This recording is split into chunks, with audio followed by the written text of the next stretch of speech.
الرحمن الرحيم إن الحمد لله نحمده ونستعينه ونستغفره ونعوذ بالله من شرور أنفسنا ومن سيئات أعمالنا من يهده الله فلا مضل له ومن يضلل فلا هادي له وأشهد أن لا إله إلا الله وحده لا شريك له وأشهد أن محمدا عبده ورسوله أما بعد درسنا اليوم في شرح الأصل الثالث من الأصول الثلاثة. Donc aujourd'hui notre cours porte sur la suite concernant l'explication du troisième fondement parmi les trois fondements de l'islam. قال المصنف رحمه الله هنا وبعدها أي بعدما مكث في مكة 3 سنين وأمرت عليه وفرضت عليه الصلوات الخمس وصلى في مكة 3 سنين بعدها أمر بالهجرة إلى المدينة. وقال والهجرة هي الانتقال من بلد الشرك إلى بلد الكفر من بلد الشرك إلى بلد الإسلام. والهجرة فريضة على هذه الأمة من بلد الشرك إلى بلد الإسلام وهي باقية إلى أن تقوم الساعة. Lorsque le prophète sallam, donc nous avons parlé dans le cours précédent du voyage céleste, le voyage nocturne, nous avons dit que la prière a été prescrite au-dessus des 7 cieux pendant ce voyage-là. Ensuite, il a prié à Mecca pendant 3 ans et ensuite il lui a été ordonné d'émigrer à Médine. Et l'auteur dit ici, l'immigration c'est quoi? Consiste la hijra, donc c'est l'immigration, la hijra, elle consiste à délaisser une terre de mécréance, de polythéisme, pour se rendre en terre d'islam. Délaisser une terre de polythéisme pour une terre d'islam est une obligation pour cette communauté et le restera jusqu'à l'avènement de l'heure, c'est-à-dire jusqu'au jugement dernier. فالهجرة فريضة واجبة على كل مؤمن لا يستطيع إظهار دينه في بلد الكفر. C'est une obligation, cette immigration de la terre de mécréance du polythéisme est une obligation pour chaque croyant qui ne peut pas mettre en pratique sa religion dans cette terre de mécréance. والهجرة مأخوذة من الهجر وهو الترك. Le terme de hijra ici, l'immigration, c'est un verbe dérivé du mot hajr qui est le délaissement. Donc c'est le fait de délaisser sa patrie pour une autre patrie. Et d'un point de vue religieux, في الشرع كما قال المصنف هنا محمد بن عبد الوهاب الانتقال من بلد الشرك إلى بلد الإسلام. Au niveau du point de vue religieux, c'est ce qu'a affirmé le cheikh Mohammed ibn Abdel Wahhab, c'est délaisser une terre de polythéisme pour se rendre en terre d'islam. وأصل الهجرة مفارقة الإنسان غيره إما بالبدن أو باللسان أو بالقلب. C'est-à-dire que la base même de l'immigration, c'est quoi? C'est le fait de délaisser, que l'homme délaisse une chose, soit donc avec sa personne, c'est-à-dire de façon corporelle avec son corps, soit avec sa langue, soit avec son cœur. Donc il y a 3 types de délaissement. On délaisse physiquement, c'est-à-dire c'est le fait d'émigrer d'une terre à une autre, avec la langue, ça nous allons le voir après, en délaissant les choses qui sont interdites, et aussi avec les cœurs. بلد الشرك هي التي تقام فيها شعائر الكفار وبلد الإسلام هو الذي تقوم فيه شعائر الإسلام من الآذان والصلاة ونحوها. C'est-à-dire que comment reconnaître la terre musulmane de la terre du polythéisme? La terre du polythéisme, c'est une terre où s'expriment les pratiques cultuelles mécréantes et où les pratiques cultuelles musulmanes, comme l'appel à la prière en groupe, etc., les fêtes religieuses, la prière du vendredi, du Eid, etc., ne se manifestent pas de façon globale et généralisée, mais que par une frange de la population, donc en minorité. Donc ces pays mécréants ne deviennent pas donc terre d'islam en raison des pratiques cultuelles qui sont accomplies par ces minorités. ثم الهجرة نوعان. الهجرة ici, l'immigration, elle est de 2 types. هجرة القلوب, il y a l'immigration des cœurs, et il y a هجرة كل ما حرم الله والانتقال منه إلى ما يحب الله. وهذه أي هذه الهجرة فرض عين على كل مسلم ومسلمة إلى أن يتوفى الله al-abda. Donc deux types d'immigration. La première, c'est l'immigration des cœurs ou de la langue.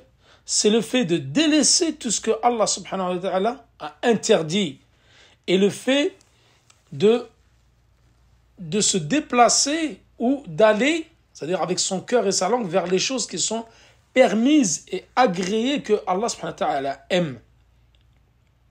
Délaisser ce qui est interdit pour ce qui est permis et ce qui est obligatoire. Et ceci est une obligation pour tout musulman et musulmane de s'y conformer jusqu'à qu'Allah subhanahu wa ta'ala te fasse mourir. Ô toi serviteur d'Allah.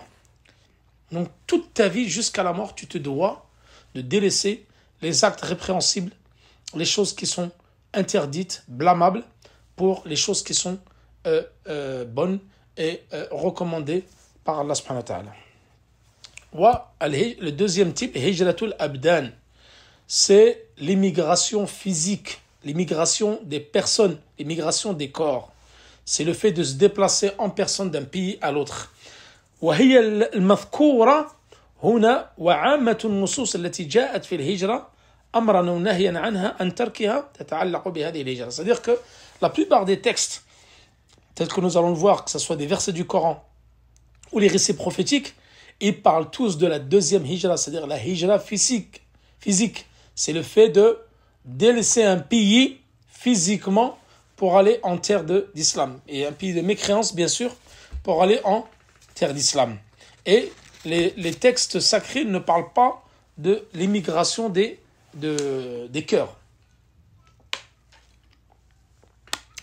قال العلماء الناس في الهجرة من بلاد الكفر ثلاثة أصناف. C'est-à-dire que les savants disent que les gens, par rapport à l'immigration de la terre de mécréance, sont divisés en trois catégories. قادر عليها متمكن منها مع عدم قدرته على إظهار دينه ببلد الكفر أي لا يستطيع أن يظهر دينه في بلاد الكفر فهذا تجب عليه الهجرة. Il y a trois types de personnes concernant l'immigration. Première personne, c'est quelqu'un qui est en capacité, qui est en mesure et qui a les moyens de pouvoir immigrer, mais et qui ne peut pas mettre sa religion en pratique, tel le cas de certains pays mécréants. Donc il ne peut pas mettre en pratique sa religion convenablement. Donc celui-ci, c'est une obligation pour lui d'émigrer de la terre de mécréance à une terre musulmane. فإن بقي في بلد الكفر فهو ظالم لنفسه مرتكب لمحرم بإجماع العلماء. Celui qui reste en terre de mécréance, alors qu'il ne peut pas pratiquer convenablement sa religion et qu'il en a les capacités physiques et financières de pouvoir émigrer, celui-là, ظالم لنفسه, il a été injuste envers lui-même et il a commis un grand péché, et ceci d'après le consensus des savants. Deuxième catégorie de personnes, c'est celui qui est dans l'incapacité d'émigrer. العاجز عن الهجرة لمرضه أو لعدم وجود بلد يقبله مثلا فهذا لا تجب عليه الهجرة. Celui qui est dans capacité, soit physique, soit financière, soit à cause d'une maladie ou autre, ou peut-être parce qu'il n'a pas trouvé de pays où l'accueillir. Par exemple, quelqu'un, un Français qui est converti, il n'a pas de pays où pouvoir partir. S'il ne trouve pas un pays où il peut s'installer ou qui peut l'accueillir, celui-ci, la hijra n'est pas obligatoire pour lui. Bien sûr, sous condition. Troisième type de catégorie de personnes concernant l'immigration, قادر على الهجرة وقادر على إظهار دينه في بلد الكفر ولا يخاف على دينه. فهنا قال العلماء هذا مستحب له أن يهاجر بعدا عن الفتنة. Troisième catégorie de personnes, c'est quelqu'un qui peut, il a les capacités physiques et financières et il peut mettre en pratique librement sa religion, comme dans certains pays d'Europe où il est, ou d'Occident, où il est vraiment libre de pouvoir pratiquer sa religion. Et il n'a pas peur pour sa religion.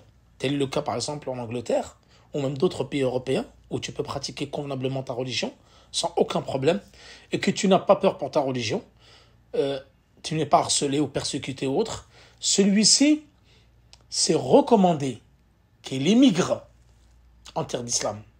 Donc dans ce cas précis-là, il ne lui est pas obligatoire d'émigrer, mais recommandé.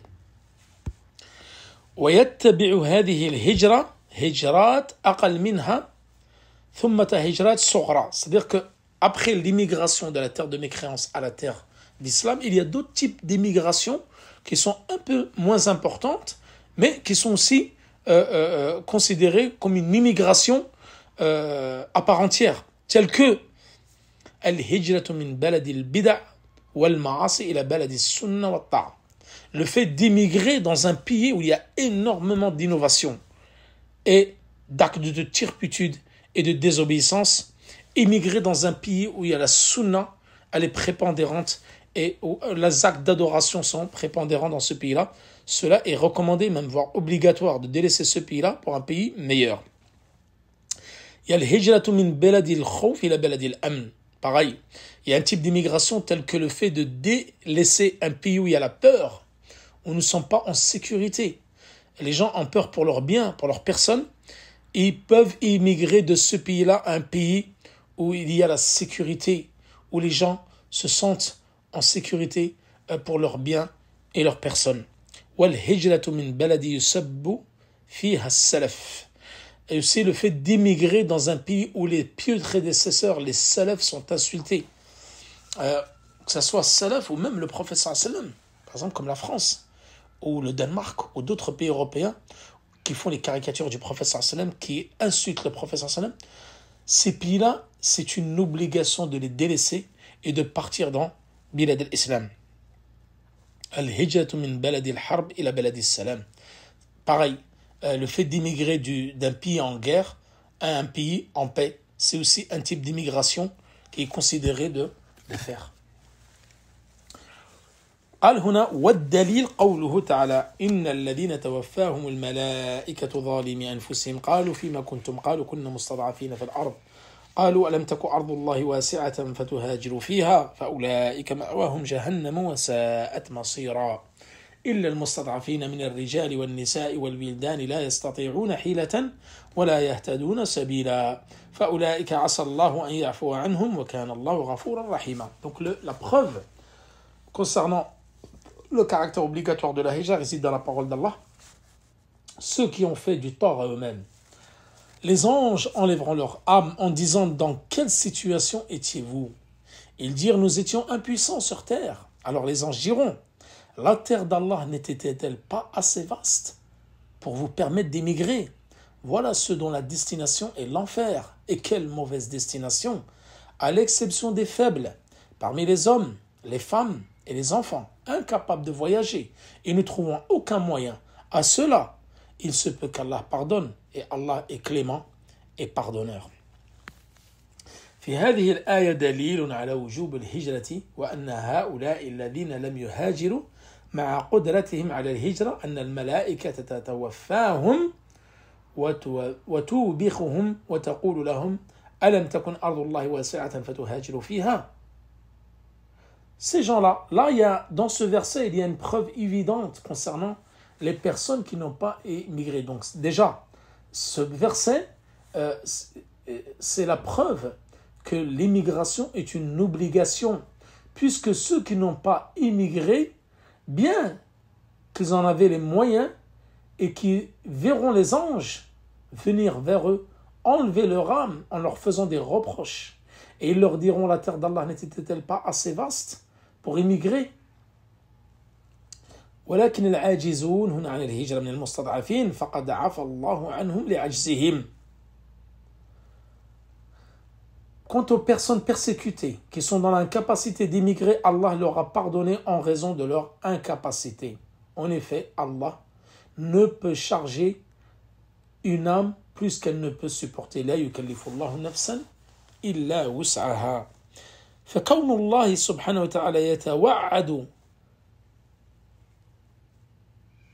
تارك يتوعد تارك هذه الهجرة بعذاب النار دليل على وجوبها وأن تركها مع القدرة معصية بل كبيرة.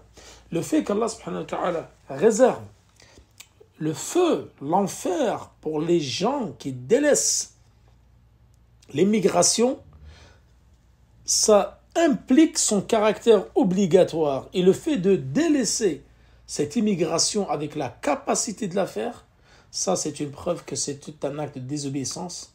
Belle, même on dit que, comme je l'ai dit tout à l'heure, c'est un grand péché parmi les grands péchés. فقال ابن عباس كنت أنا وأمي ممن استثنى الله وهؤلاء كان النبي صلى الله عليه وسلم يدعو لهم في قنوته أن ينجيهم. C'est-à-dire que Ibn Abbas, il a dit dans un hadith, moi et ma mère étions parmi ceux dont Allah a fait exception, parmi ceux qui étaient obligés d'émigrer. Donc Ibn Abbas et sa mère étaient exemptés de ceux qui devaient émigrer, et le prophète sallallahu les a invoqués pour eux dans sa prière al-Qunut pour qu'il les délivre de cette situation. قال هنا ظالمي أنفسهم, injustes envers eux-mêmes. والظلم, nous l'avons déjà évoqué précédemment dans les cours, dans le premier fondement. الظلم جاء في النصوص على الضربين. ظلم أكبر لقوله إن الشرك لظلم عظيم. Vous vous souvenez lorsqu'on avait dit que le shirk est une énorme injustice. Donc l'injustice est de deux types. La grande injustice qui correspond à l'association, donc le shirk, le polythéisme, est une énorme injustice. وأما الظلم الصغير فهو الذنوب والمعاصي وهذه الآية تتعلق بذلك. C'est-à-dire que la petite injustice, c'est celle qui correspond aux péchés et aux actes de désobéissance. Et dans le verset du Coran ici, il cite la petite injustice et non la grande. Pourquoi? بدليل أن الله سبحانه وتعالى في الآية الثانية خاطب من لم يهاجر بوصف الإيمان. C'est-à-dire que la preuve, c'est que ceux qui n'ont pas pu immigrer, il les a appelés par le nom de croyants.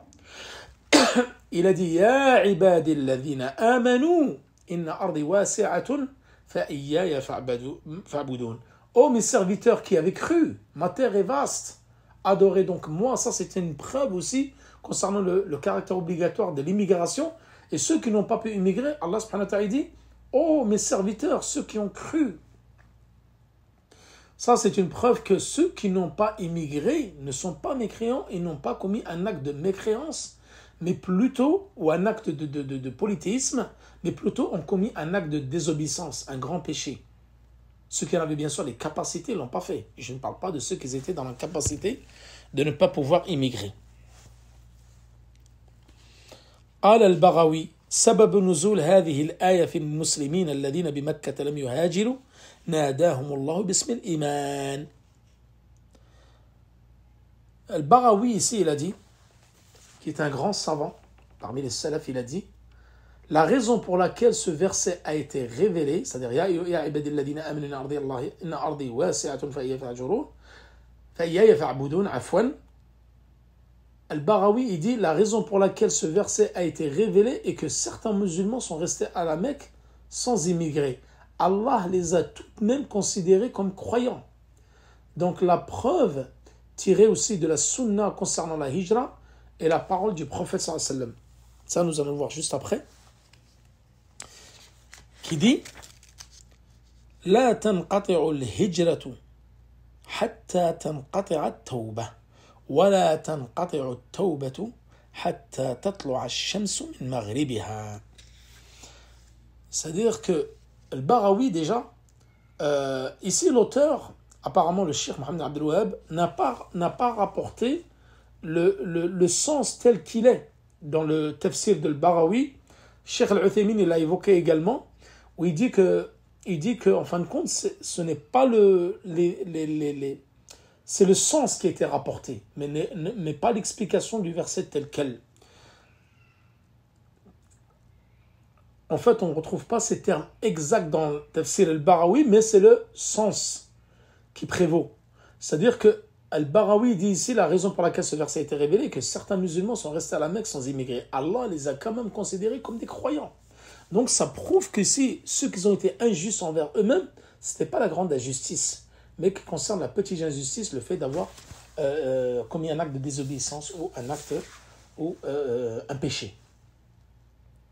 Ensuite, la preuve dans le Coran, dans la Sunna, elle réside dans la parole du prophète sallallahu alayhi wa sallam. La hijra ne cessera pas tant que le repentir sera accepté. Et le repentir sera accepté tant que le soleil ne sera pas levé de l'Occident. Donc là, nous avons évoqué les deux preuves dans le Coran concernant le caractère obligatoire de la hijra et une preuve dans la Sunna concernant le caractère obligatoire de la hijra. والحديث هنا دليل على أن الهجرة باقية ما بقي التكليف. C'est-à-dire que ce verset du hadith là, c'est une preuve comme quoi l'immigration, elle est en cours et elle est obligatoire, elle le restera jusqu'à la fin du temps, jusqu'à que le repentir ne sera plus accepté. Et quand est-ce que le repentir ne sera plus accepté? Jusqu'à que le soleil se lèvera à l'ouest. Et qu'est-ce que nous avons dit concernant le soleil qui se levait à l'ouest? Que c'était parmi les 10 signes majeurs de la fin du monde ou de la fin des temps. Il y a un autre hadith qui dit قال النبي صلى الله عليه وسلم لا هجرة بعد الفتح ولكن نية جهاد ونية. Le prophète sallallahu alayhi wa sallam, dans un autre hadith, il dit il n'y a plus de hijra après la conquête de la Mecque. C'est-à-dire il n'y a plus de hijra de Mecca à Médine. Donc comment on peut comprendre le sens de ce hadith avec l'autre hadith qui dit l'immigration elle aura toujours lieu jusqu'à que le repentir ne cessera d'être accepté. Donc comment on peut interpréter ces deux hadiths? On dit que لا تعارض مع الحديث الأول. المراد لا هجرة من مكة فالهجرة من مكة منقطعة بعد الفتح لانتفاء سببها. C'est-à-dire que lorsque le prophète sallallahu alayhi wa sallam a conquis la Mecque est devenue terre d'islam. Donc il n'y avait plus lieu d'émigrer de Mecca à Médine. Donc toute personne qui a immigré après la conquête de la Mecque de Mecca à Médine n'était pas considérée comme un muhajir. Pourquoi? Parce que la Mecque était terre d'islam. Donc en fin de compte, il n'y a pas de problème entre l'explication de ce premier hadith et de ce deuxième. Il n'y a pas d'immigration de Mecca après la conquête, mais par contre, l'immigration de la terre de mécréance à la terre d'islam sera toujours en cours jusqu'à que, on a dit, le repentir ne sera plus accepté. Et le repentir ne sera plus accepté jusqu'à ce que le soleil se lève par l'ouest. هذا والله تعالى أعلم وصلى الله على نبينا محمد وعلى آله وصحبه وسلم. Donc là, nous avons fini le cours concernant la hijra et nous poursuivrons, Inch'Allah, la suite dans un prochain cours.